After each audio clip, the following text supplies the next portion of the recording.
This is the first time we're hearing from them after the grand jury's decision to not indict the officer who shot and killed Reed in May. Let's listen in. Some remarks that he has prepared as well. I am disappointed. I'm mostly disappointed in the fact that we are not surprised. I'm disappointed that it would be a rarity to find a Black person who lives in this city who is surprised. I am beyond disgusted that Dreasjon's family was denied justice, that Dreasjon will not be afforded the privilege of finding justice inside of a criminal courtroom. In this case, the flaws of the justice system have been brought to the surface once again. In this state and every other state around the country, just one eyewitness's testimony is sufficient to convict a murderer. In this case, we know that there were at least 10 eyewitnesses, most of whom testified before the grand jury. Their testimony was consistent. Dreasjon was tased, he fell, he was shot while still shaking on the ground. He did not shoot back. We were reminded after the Breonna Taylor decision that the chances of an indictment against the police are always slim. That even after an international campaign for justice for a Black woman killed while fast asleep in her bed, nothing happened.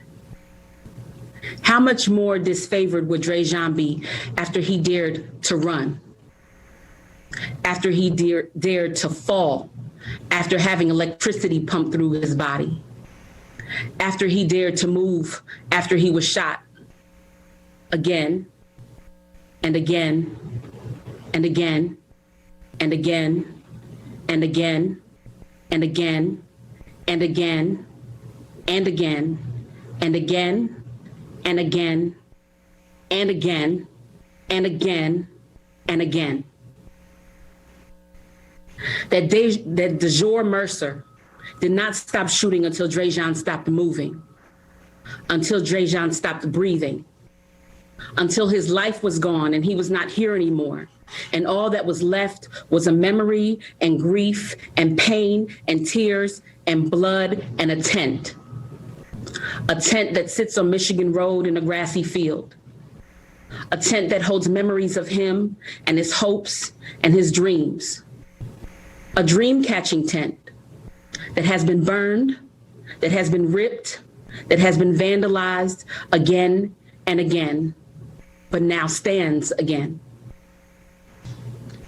This dream catcher represents all of our dreams, Black people's dreams, our American dream, Martin's dream, Malcolm's dream, the dream of a litany of civil rights martyrs. Our American dream has become a nightmare that replays every day, a nightmare grounded in dashed hopes. The resolve that you saw, the pain that was palpable, the streets that bubbled all summer long was from a dream that has long been deferred, a dream that has never quite been within our collective reach. It does not escape us that this decision was made before the grand jury convened. It does not escape us that the election, that politics, that standing in the community have all come into play. We know that the system is functioning as intended and is fully operational in doing what it was meant to do, in acquiring justice for some, but not for all. And we know that people still find room to be elitist, to be apathetic, to stick their heads in the proverbial sand, even within a system that's designed to oppress them and people who look like them. Our role in the criminal portion of this case was non-existent. We do not represent the state. We do not decide on charges to present to a grand jury. We are not prosecutors. We are not judges. So far, we have functioned merely as victim advocates. And in that capacity, we have never seen so much corruption. And we have never seen so much complacency. Notwithstanding, we are prepared to move forward with the civil portion of this case because Dreasjon Mercer must be held accountable for the life he took. The city must answer for their role in hiring people like him. Their answer must consist of more than them thinking that Dreasjon was nothing that his life didn't matter, that he was just another superhuman 150-pound Black man who could withstand more than a dozen bullets and a taser and still, with his head hanging half off, get up, turn over, and shoot bullets that no one sees while using his dark magic to conjure a mass hallucination. Dreasjon's family is heartbroken, but the fight will continue.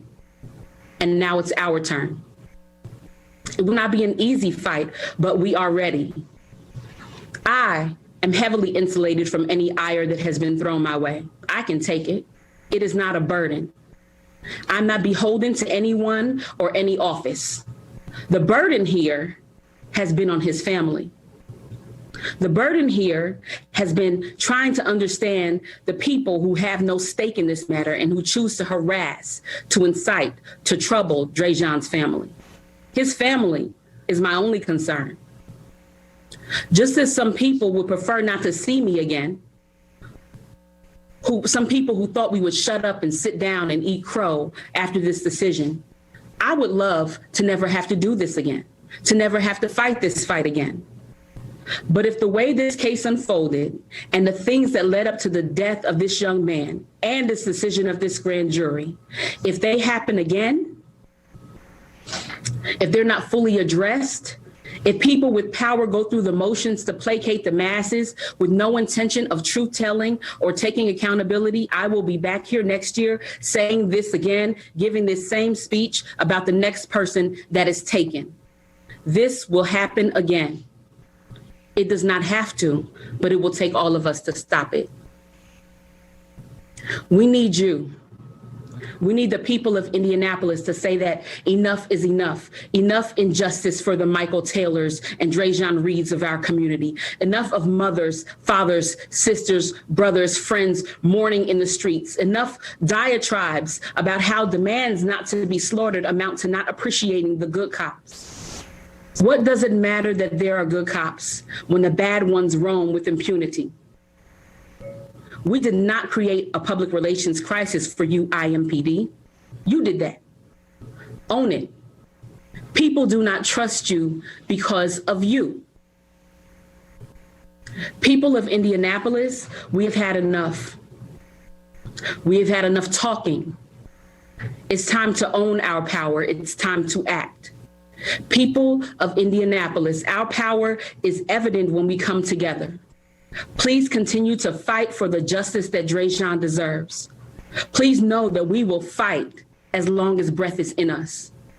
May Dreasjon rest in power, and more power to the people.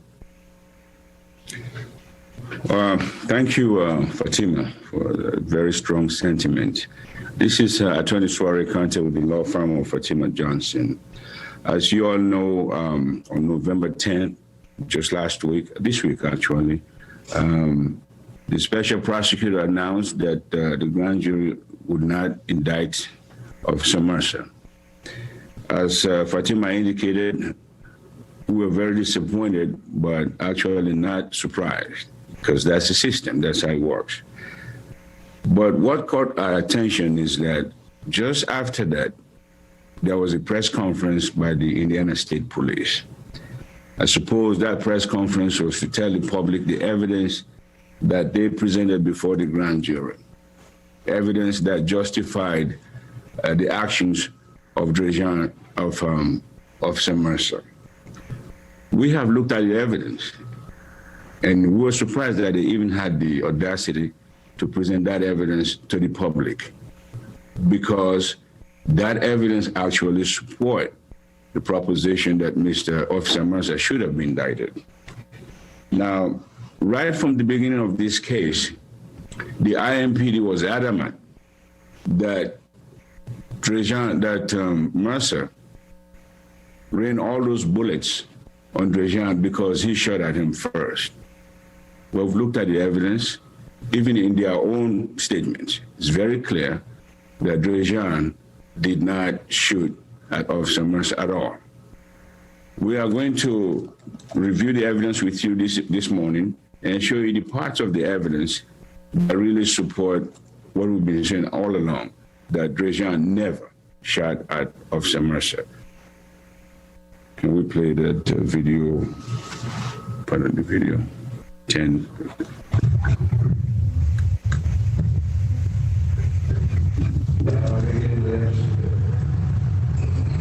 This is that overlapping and block, and it's 6 and 7. So you get that wave pattern of one shot, and then you immediately, just in the milliseconds, get that second shot at the same time. This is the overlapping cases. This is normal. Can we play the video of the chase when Officer Mercer was chasing Dreasjon? Can we play that? Do we have that ready? No. Okay, that's fine. This one. Okay. Oh.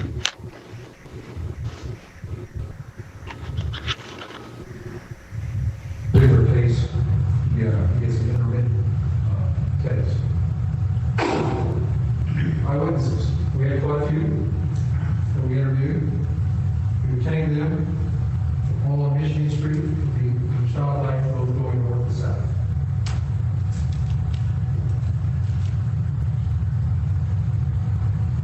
So part of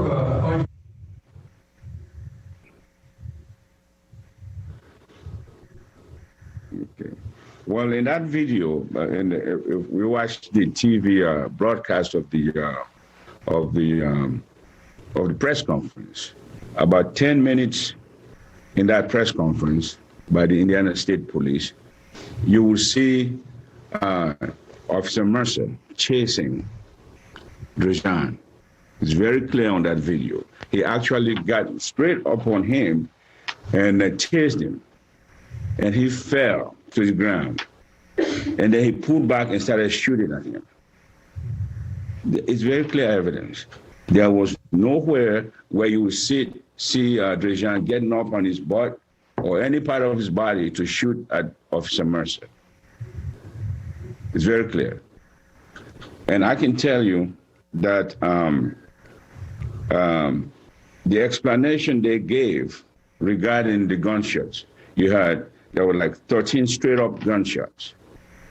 What they told the public is that after the 6th or the 7th shot, there was crossfire. That means that by the 6th to the 7th shot, Dreasjon would have shot at Officer Mercer.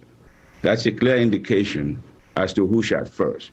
So the first 5 shots then were fired by Officer Mercer. If you even accept their own theory that the 6th to 7th shot there was crossfire, that tells you who first shot. It was clearly Officer Mercer. Now, their explanation somehow that Dreasjon got up after the 4th shot, that Dreasjon got up when he was tased and tried to shoot at Officer Mercer. It's not even supported by the video. Detective Lieutenant Heron, he was asked that question point blank during his press conference, whether he can tell who shot first. He could not say. He didn't know definitively who shot first. It's very clear from his own evidence that Officer Mercer shot first. Now, there were witnesses, just like Fatima said. They didn't know who shot first according to their own evidence, but there were at least 9 witnesses who testified. They actually testified consistently. They never saw Dreasjon shoot at Officer Mercer. It was Officer Mercer that started shooting at him. No witness saw Dreasjon shoot at Officer Mercer. Guess what? During the press conference, Lieutenant Heron conveniently did not talk about the eyewitnesses who testified before the grand jury. In fact, he said, we interviewed a few witnesses, but did not say what the witnesses told them. That tells you something. So there were many, many other errors in that press conference. For example, take the weapon. The weapon, they had this big analysis about the weapon, where it was found, but they showed us a video of one of the officers, Baylors, moving the so-called weapon, we don't know from where, and placing it somewhere else. Well, the explanation they gave was that they were doing that for the safety of the medical personnel. That's why they moved the gun. Well, guess what? The medical personnel did not come there until maybe 40, 45 minutes later. They had the opportunity to simply take a picture of the weapon where it was found on Dreasjon. They didn't do that. They moved it. Let's say it was Dreasjon's gun. Was it in his pocket? Well, we have transcriptions of the conversation between the police officers that tend to indicate that he had some taser in his pocket.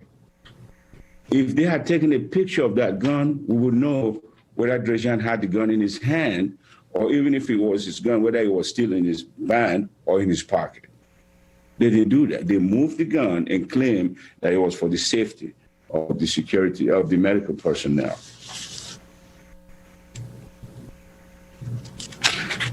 During the press conference also, Lieutenant Heron was asked whether they did any tests on Dreasjon's hands to see if there was any gun residue, any bullet residue.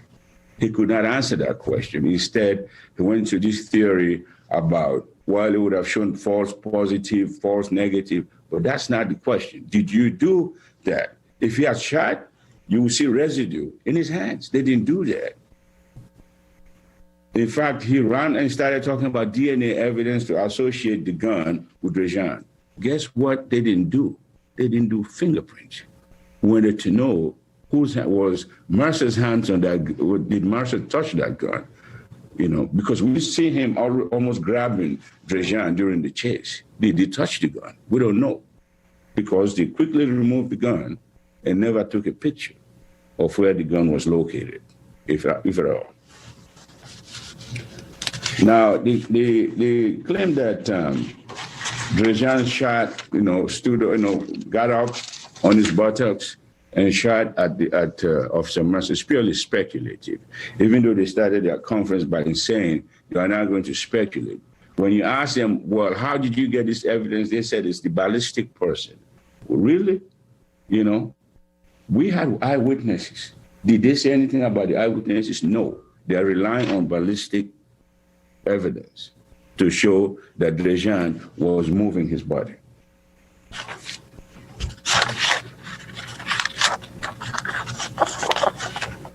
Now, you have to ask yourself, why is it, that none of the eyewitness testimony was included in the public display that was shown on Tuesday, November the 10th? Fatima did mention Breonna Taylor. In her case, the police officer there was indicted on it as a very minor offense based solely on what one eyewitness said. Just one eyewitness in the Breonna Taylor's case. One eyewitness testimony was sufficient to indict a police officer. I can tell you in this case, and we'll produce that evidence in due course, there were multiple eyewitnesses who actually saw what happened. Most of their evidence, because if you agree with Lieutenant Taylor, he didn't know who shot first. So all of their claim is based on pure speculation when you disregard the testimony of the eyewitnesses. There were other multiple problems with that presentation that we saw that day on with Lieutenant Heron. Multiple problems.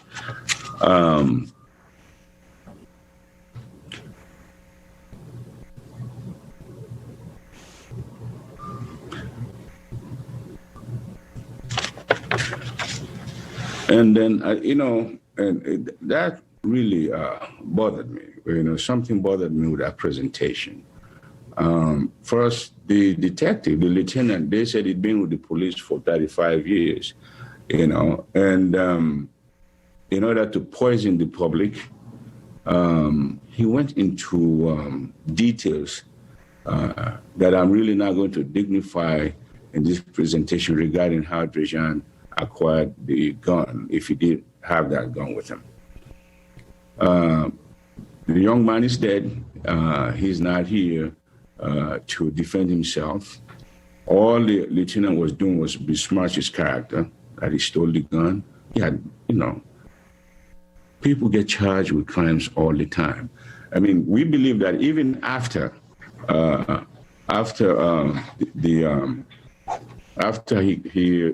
if you agree that he had the gun, he flew to Indianapolis from Texas. He didn't drive here. Everything that he came with was legally obtained. So for him to bring in that comment about Dreasjon stealing the gun, which is completely inappropriate, even if he stole the gun, they didn't have a right to shoot at him the way Officer Mercer did. There's really no reason for that. It does not come into play. The issue was not how the gun was acquired, if at all he owned the gun.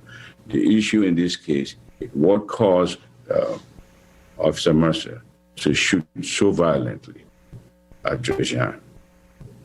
They admit that Officer Mercer tased him.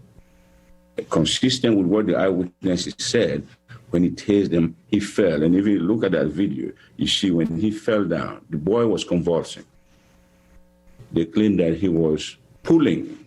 He was making a draw. That's one of the comments Detective Lieutenant Heron made. He showed a picture of hand movement. Well, guess what? If you look at the video of the chase, Dreasjon was running they admit, with two phones on his right hand and a shirt on his left hand. Did they mention that? No. How did he shoot? How did he draw? They just showed movement of the hands. It's not in the movement, it's a static picture of his hand. They say he was drawing. There's nothing on that video or nothing on that picture that would slightly indicate that he was drawing any gun. You understand? So we have more to say. We are just asking the public to review the evidence that was presented by the state. You will see that it's a very shallow piece of work, and Mr. Officer Mercer should have been indicted, and he had the opportunity to prove his innocence in court. Thank you.